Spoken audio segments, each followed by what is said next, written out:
জনগণ যদি ডক্টর ইউনূসকে আগামী 50 বছর রাখতে চায়, থাকবে, সমস্যা কি? 5 বছর কেন, আর বেশি থাকলে আমরা খুশি হব।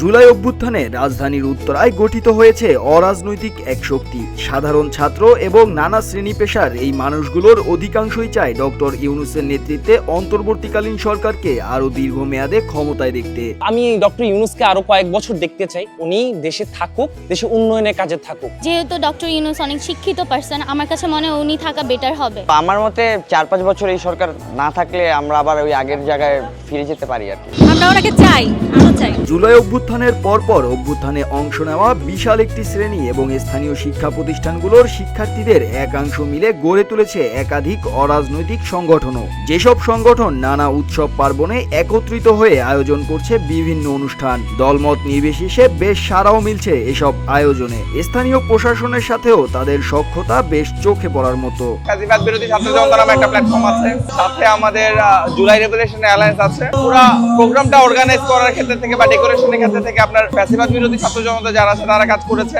এই প্রতিকৃতিটা পুরোপুরি একদম গভর্নমেন্ট অ্যাফিলিয়েশনস এর মাধ্যমে, গভর্নমেন্টকে এখানে ইনভলভ করার মাধ্যমে সবকিছুতে কিন্তু জুলাই রেভলিউশন অ্যালায়েন্স একটা বড় ভূমিকা রেখেছে। উত্তরায় কোনো রাজনৈতিক দলের নেতৃত্বে গণ অভ্যুত্থান ঘটেনি। 5 আগস্টের যেখানে প্রথম কারফিউ ভেঙেছিল, সেখানে কিন্তু কারণ নেতৃত্বে কারফিউ ভাঙা হয় নাই, আমজনতা সাধারণ মানুষ নেমে এসেছিল।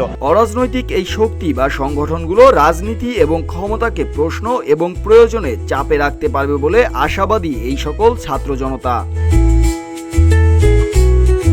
অরাজনৈতিক এই শক্তির উত্থান আসলে কিভাবে? নির্দিষ্ট রাজনৈতিক দলের মতাদর্শ এবং পৃষ্ঠপোষকতা ছাড়া গড়ে ওঠা এই একতার উৎসই বা কি? এই প্রশ্নের উত্তর খুঁজতে তারা ফিরিয়ে নিয়ে গেলেন 2018 সালে প্রথম সংগঠিত কোঠা আন্দোলনে। সেই 2018 সাল থেকে 24 সাল পর্যন্ত উত্তরার রাজপথে একাধিক আন্দোলনে জড়িয়ে গঠিত হয়েছে এই অরাজনৈতিক তবে রাজনৈতিক সচেতন ছাত্র সমাজ। উত্তরা ভিন্নভাবে পুরো বাংলাদেশকে দেখিয়েছে। 2018-তে নিরাপদ সড়ক আন্দোলন, 2021-এ ধর্ষণ বিরোধী আন্দোলন, আপনি 2024 একটা অরাজনৈতিক গোষ্ঠীকে তুলে আনার পেছনে আসলে এখানে সবচেয়ে বড় ভূমিকা হচ্ছে শেখ হাসিনার।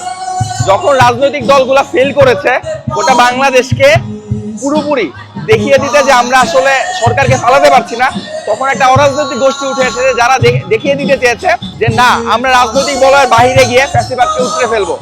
যার ফলে এই গোষ্ঠীটাকে 2018 থেকে যাদের যাত্রা শুরু, 2021-এ এসে যারা আসলে পরিস্ফুটিত হয়েছে এবং 2024-এ এসে আসলে ফ্যাসিবাদ পতনের একটা বড় ভূমিকা রেখেছিল। এখানে ব্যাপার হয় কি, যখন রাজনৈতিক দলগুলা ফেল করে তখনই কিন্তু ছাত্র জনতা আসে দেখিয়ে দিতে যে আপনারা ফেল করলেও আমরা রাষ্ট্রের ক্ষেত্রে, দেশের স্বার্থে আমরা পতন ঘটাতে পারি। উত্তরার এবারের বৈশাখী মেলার আয়োজন ঘুরে আয়োজকদের মাঝে অধিকাংশই দেখা গেছে জেনজি প্রজন্মের। তরুণ বয়সী শিক্ষার্থীরাই আয়োজন করছে বড় বড় অনুষ্ঠান। সেখানে আবার নিজেরাই বাহারি স্টল সাজিয়ে বসেছে বিক্রেতা হয়ে। আমার এই প্রথম হচ্ছে ক্লোদিং বিজনেস নিয়ে কাজ করা, তাই প্রমোশনের জন্য আজকে এখানে আসা।